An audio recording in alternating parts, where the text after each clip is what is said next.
Dear viewers, Prime Minister Balen Saha has remained silent in Parliament even as stones speak metaphorically in the House. For 9 consecutive days of meeting in the House of Representatives, his voice has not been heard. However, he did attend and speak at military programs, raising questions about his priorities.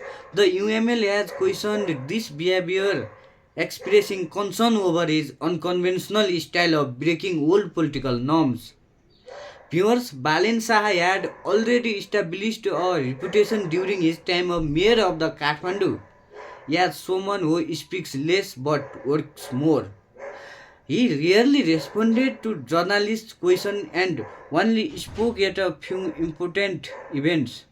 Now, even as Prime Minister, his voice is hardly heard anywhere. Traditionally, Prime Minister and former Prime Ministers address the Parliament, but despite 9 days of session, not a single word has been heard from Balendra Saha Balen. Previously, even when he was mayor, people could at least see occasional updates on his Facebook wall. Recently, after becoming Prime Minister, even those updates have stopped. During his election campaign, Balen emphasized, "Don't look at my face or listen to my words, look at my work." He has continued that action oriented approach. During the election campaign for Phagun 21, he traveled across Nepal from east to far west, delivering short speeches. Those brief but meaningful, no nonsense words gained public support, ultimately leading to a majority government under his leadership. Recently, Balen has continued promoting a walk without words approach. His movements in Singh Darbar often go unnoticed. However, in sovereign parliament, a prime minister speech is not just a formality, it represents accountability to the people. His silence has led opposition parties, including UML, to question his intentions and transparency.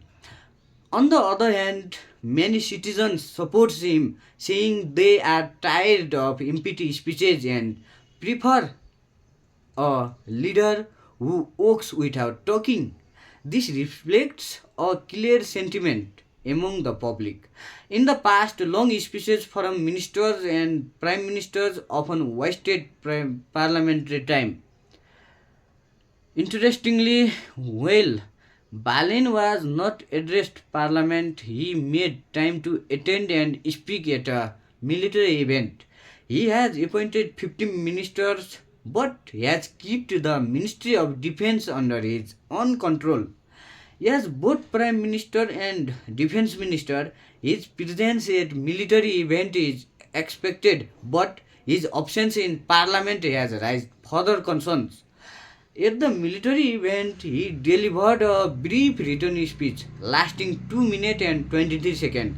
It remains unclear why he has not appointed a separate defense minister, whether he intends to keep the role himself or is still searching for a suitable candidate.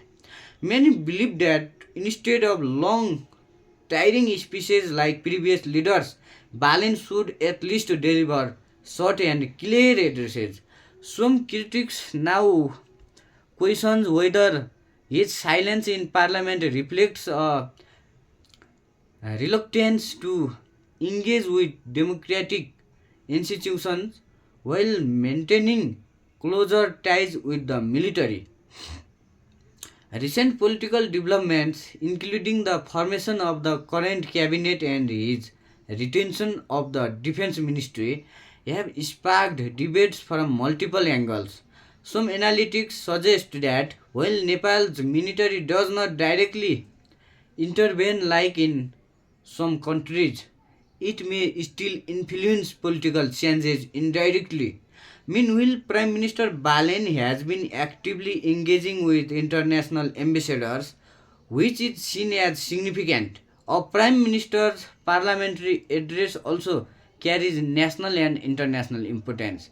In contrast, Ravi Lamisane, the chairman of the Rashtriya Swatantra Party, has been delivering short, clear statements in parliament and responding to journalists effectively. Traditionally, the Prime Minister also served as the parliamentary party leader, but now Balen Shah leads the parliamentary party, while Ravi Lamisane serves as party chairman. On the very first day, Ravi hinted that Balen might not speak much. Government's plan and priorities would be presented either through speech when necessary or through action when not. Not only Balen but several ministers in his cabinet have also been making discourse without sorry Not only Balen but several ministers in his cabinet have also been making decisions without much public speaking. In some cases, attempts to act have been lead to accusations like nepotism, costing ministers their positions. Viewers, while action oriented leadership is often appreciated, many worry that avoiding communication altogether may set a dangerous precedent. Instead of introducing a new culture of short and meaningful speeches, balanced silence could over time encourage excessive individualism or even authoritarian tendencies. Okay, thank you so much.